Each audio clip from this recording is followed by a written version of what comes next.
Hi, I'm Ed Del Grande, and for years you've been hearing me speak about Kohler generators. Well, today we're installing one at my own home. Now, we live here in the Northeast where we get our fair share of storms and power outages, and sometimes the electricity could be out for days, even weeks at a time. Now, recently, my wife and I finally finished the last addition to our home, so we're very excited because now's the time we get to install our Kohler generator.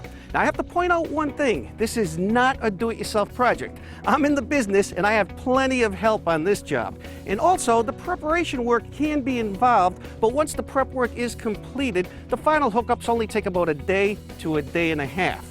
Now, I'm right over here with Jay, and Jay, we have 3 steps left with the final completions. We have the gas line that has to be installed, the electrical, and of course, we start and test it. Now, you're at the transfer switch, which is part of the prep work. So, once the transfer switch is in, which could be the basement or outside like we have here, what's the next step? Well, what I'm doing right now is I'm actually pushing in the wires that'll lead from the transfer switch to the generator. What happens is, in case of a power outage, transfer switch will signal to the generator to start up, send electricity back to the transfer switch, and power your house again. And that's it. Well, it looks like the next stop is at the generator itself. The transfer switch is hooked up. Now it's time to connect the generator. Jay, what do we got going on here with all this wiring? Well, Ed, what we got here, these are your wires that came from your transfer switch. These are your communication wires. Those are the wires that'll start your generator up, which will send power back to your transfer switch. In a power outage, you'll be good to go. Well, if you finish up, I'll get to work on the gas line.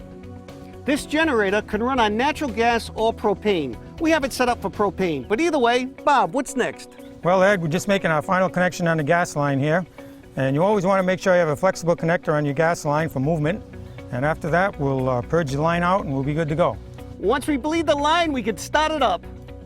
There's propane gas to the unit and all the electrical connections are made. It's time to test it out.